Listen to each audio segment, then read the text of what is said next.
being around all of these individuals, all of these people from all different kinds of backgrounds, different workplaces, you know, teachers, nurses, paramedics, bus drivers, bus riders, Amazon delivery drivers, you know what I mean? Like just people that are making this entire city, this beautiful city tick. People who are 60 years old and people who are 16 years old. Like there were people from all different walks of life, an incredibly diverse coalition. It was amazing to see how excited people were, right? It's hard not to feel hopeful about the future of this movement when you see stuff like that happening. I know that we are so predisposed to cynicism. We hyper focus on all the negativity. We hyper focus on all the silly stuff. You cannot deny the momentum, the Zohmentum, if you will. And I also understand it too, like, cause like Bernie says some stuff every now and then, and you're like, why are you saying that, Bernard? Why are you doing that? And it's like,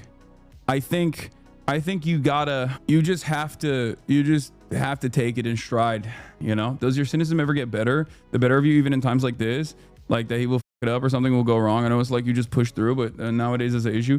I mean, yeah, that's precisely what I'm talking about. Like the idea that like, you know, Bernie Sanders is such a pivotal figure for so many Americans, but then also will every now and then have like disappointing takes about like immigration or whatever. And it's like, it is what it is. You just have to keep pushing. Like no one is going to be a perfect candidate, you know? No one is going to be a perfect candidate. If we're talking about electoralism, that's just how it is. You just have to work with, what you have. You have to work with what you have. That's it. There's not much else you can do about that. I phone bank and the number of Staten Island dual Trump Mamdani votes is not small. No, it makes sense. But here's the thing. Everybody needs to understand. And I kind of said this, like, I said this about just like votes in general and elections in general, where it's like, dude, yeah, we want the racists to vote for whoever our candidates are. Like, what do you mean? That's the goal. But the point is, how do we do that? Do you get racist and transphobic people to vote for you because they believe that you are going to be better as far as like harming minorities, harming trans people? Or do you get them to vote for you because they're like, you know, I'm a racist, transphobic person, but I kind of want healthcare. That's how elections are won. You know, that's how it works. So yes, that's how it works. That doesn't mean that like once they come on board, we're gonna be racist. I'm not a straight ticket establishment Democrat who's saying, oh yeah, in order to win these races, we got to become more racist. I'm saying the exact opposite. You know, you have to, like, if you are a parent, you already know this. Like, if you want your child to eat the vegetables, you also got to offer them ice cream afterwards, right? In this situation, voting is not dissimilar, okay? The ice cream is the positive appeal that you make to as broad of a base of support as possible, which is the economic improvements. And then the vegetables are, yeah, you're gonna, you know, trans people are gonna get Medicare as well. Like, that's what it is. My kids love vegetables. I need a different analogy. Okay, calm down. Whatever, cheese on the broccoli, whatever the common meta is, okay? Calm down. Nerd ass kids, yeah, okay. Look at me, I'm such a good parent. My children love eating vegetables. But yeah, and this even goes for the cranks as well. And it's not supposed to resemble the entirety of the movement, because you have to look at what the positions are. You have to look at what the policy positions are, and you have to look at the broader movement in and of itself. Is this a movement comprised entirely of cranks, or is this a movement that has reached so much broad popular support that even like low propensity voters and cranks are coming on board because they see something that they associate with or like? But yeah, must have been refreshing to be around actual organized and people who love chat, but online leftism can be so toxic and awful. Yes, that is always the best part. That is always one of the, that is the most like anti-black pill thing. Whenever people ask me why I do this stuff, because people will just be like, why do you do this stuff? Aren't you fearful that you might, you know, you might get attacked physically? Like, aren't you fearful of your safety? I'm like, no. Well, for two reasons. One, I say I wear a moral vest, okay, everywhere I go. And two, on top of that, this is the anti-black pill, okay? The more time you spend online, the more people make major issues out of like minor slights, and freak out over like imperfect allies and things of that nature. Easy for non-POC to ignore racist left-wingers. Oh my Lord. This is what I mean. Brother. We do team up. We team up with everybody. We give everybody healthcare. I have always said this, and I will always say this. Medicare for all means Medicare for all, including Nazis. Okay.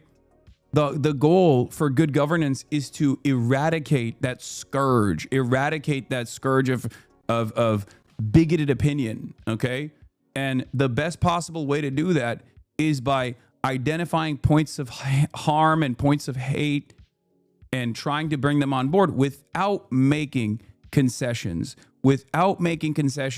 to their bigoted opinions. Yeah, the POC get over like anyways. Anyway, regardless of what you say, this has always been my opinion, and I have championed this forever. Like, you know, I've always said this, and I will always continue to say this.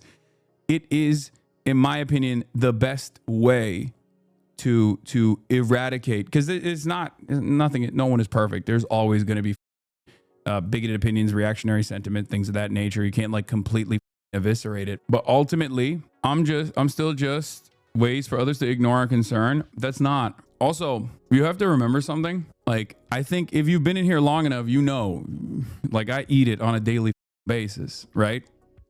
I'm still eating it. Like Cuomo's still hitting the Hasan line over and over again, as though this is like a significant way to like attack Zohran's candidacy and his campaign. I eat it on a daily basis. You know this already, right? And ultimately, sometimes you just got to eat it. Sometimes you got to eat the racism a little bit. Not saying that you should allow it to fester, okay? But sometimes, just like Zohran did, he ate it enough so that the campaign didn't revolve around the unjustifiable attacks of Islamophobia that was directed at him. And then if that became the major point of contention in the campaign, he would have failed. I don't think he would have won, you know? But yeah, the solution to the black pill online, is always being out there around other people. What is black pill? It means like you're nihilism, you're nihilistic, like you're a pessimist. You're a pessimist, and you don't believe that like you've lost all hope. You don't believe that better things are possible. A change in the right direction is possible. You're just a doomer. And I think like slowly but surely you find yourself in the throes of reactionary sentiment when you engage in that. And it's not good. It's not good in general. This doesn't mean that you should let people, you know, walk all over you, obviously. But I think there is, for those who are capable of doing so, I always say, for those who are capable of doing so in an effort to engage in solidarity, an effort to organize, and an effort to expand the tent of people who you know could become valuable allies, who could actually demonstrate that change inside of them, the starting point should always be maintaining revolutionary optimism and believing that people have the capacity to change, no matter how hard things, no matter how hard that change, no matter how difficult it looks like for them to change. Yeah, AOC is back and blasting Trump and everybody else on the timeline, it seems. Have I seen Elon Musk on Zohran? No, but Elon has been, I suspect Elon has been pumping the Islamophobia. I think he went to the dials in the algorithm, on the Twitter algorithm, and was like, do full anti-Zohran for the next week and do full like Islamophobia for the next week. He just like tweaked those dials because, oh my God, I don't know if it's just like my For You page, and it could be, but Jesus Christ, dude, it is out of control. From Meta, my critic for the main tactic you supported, that we will eventually elect socialists and live ever happy, is the lack of urgency among the leaders to dismantle imperialism, in contrast with how fast climate change will affect the countries in the global south. This is a major problem. You're not wrong. It's just that the way I look at electoralism is like entryism into the Democratic Party is not the end all be all. It's just one tool in the tool belt. Okay. That's number one. Number two, these massive issues, these world changing events, these world destroying issues are difficult to tackle, but you have to always think am I moving the needle in the appropriate direction? Because even in the worst case scenario, let's say you have a bunch of social democrats, a bunch of Bernie style social democrats overtake the Democratic Party, not even socialists, not even communists, just social democrats, right? And if they are even capable of dialing back endless militarism by 20%, by a fraction, okay, and restructure the imperial super profits so that the labor aristocracy in the United States of America have a better deal overall, that still creates an environment where the global South that has revolutionary potential can enact it without significant American intervention. So even in that like unlikely scenario that is the most likely scenario, as opposed to overthrowing the dictatorship of capital and creating a dictatorship of the working class, which is the less likely scenario, especially in the short term. So just the harm reduction argument again? Yes, of course it's the harm reduction argument. I've talked about this before. The harm reduction argument is true. Okay? The problem is, for the Democratic Party, they have dropped harm reduction in its entirety and just simply say we're doing harm reduction while simultaneously taking on the position of their opposition. They're taking on their opposition's framework from 4 years prior. Yes, of course, harm reduction is a viable theory, especially if you have to work within the confines of what can be done. This is also something that I talk about all the time. No, it isn't. There's no point to it. And this, my friends, is exactly why I like going outside and talking to normal people, real people in the world, real people in the real world, as opposed to just being online. Because a lot of people who are online have this like, they have no method of change. They have no vision whatsoever. And sometimes it does feel like people are simply saying, no, like, I don't have an alternative to what you're saying. However, I think what you're saying is wrong and bad and also reactionary, right? So yeah, once again, you have to take advantage of every avenue. You have to take advantage of every avenue. It's like with like Chris Van Hollen, I use as a great example all the time. Chris Van Hollen, who apparently got the reverse John Fetterman, is far from perfect as far as like a mainline Democrat that's on the more progressive side, right? But the reason why I ride for him and the reason why I show support for him is because, in spite of everything, he has literally done things that other Democrats were not doing that I think is good, that all other Democrats should do as well, which is go out to El Salvador and directly demand the extraction of Kilmar Abrego Garcia at a time when the administration was making Kilmar Abrego Garcia an example for every random person that they declare falsely to be MS-13. So even when there are imperfect allies, even when there are people who are not great on other issues, like, you can focus on one area of impact where they've actually done something good and promote that and talk about the positivity of it, rather than immediately diving into it and saying, well, he's a capitalist still at the end of the day. Like, it doesn't matter. It doesn't matter. Like, my argument is that this struggle will always continue. It's not going to end, right? And it's certainly not going to be through electoralism. But electoralism is a viable outlet to promote a left flank message, a socialist message. It's the biggest platform that we have at our disposal. And that's precisely why, in spite of my criticisms of Bernie Sanders and whatnot, I mean, the 2016 run was dramatic. And I think one of the major issues also is that people don't realize how long change takes. Our lives are not infinite. They're finite. So we just have, we have our horse blinders on, where we just look at it from the framework of like, why isn't change coming? Why isn't it imminent?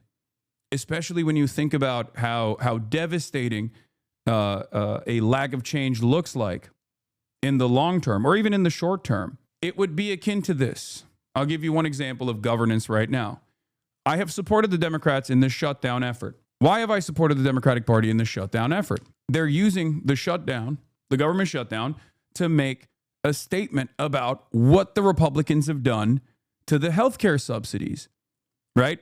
Democrats wanted to continue the healthcare subsidies so that Medicaid was still relatively affordable and not triple the cost. The premiums would not triple in cost. Now, what I want is free healthcare, right? What I want and what many Americans want is free healthcare.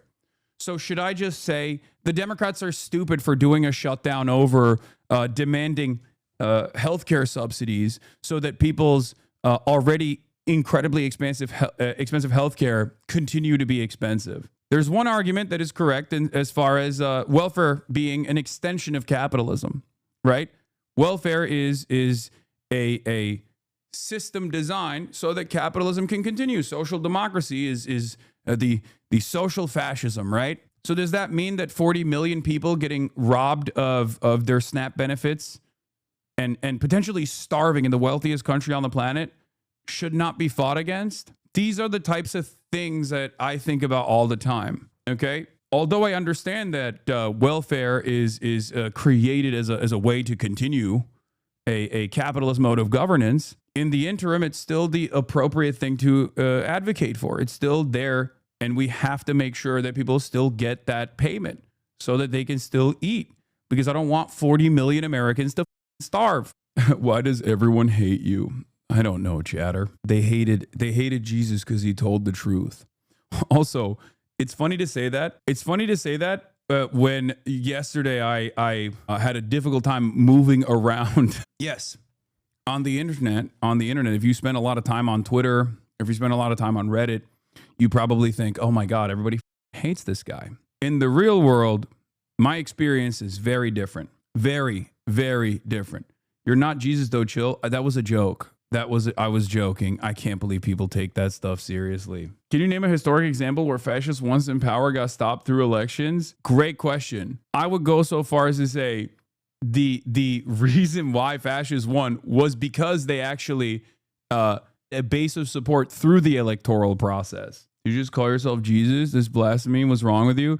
I know you guys are just like memeing, but this is unironically what people actually will clip and then will say Hasan's own audience got mad at him for this and he was being sincere, and no one will see the part where I was like, yeah, I'm obviously joking. Man, I'm so tired of being leftist. Like, it feels like any conversation I have with leftists just turns into moral grandstanding without anyone actually willing to do anything explicitly political. It's like bad and put on Duncan on every possible American leftist project and fail and provide any grounded solution and strategy. I mean, you don't have to listen to it. It's fine. Just do what you're doing. Okay, that's it.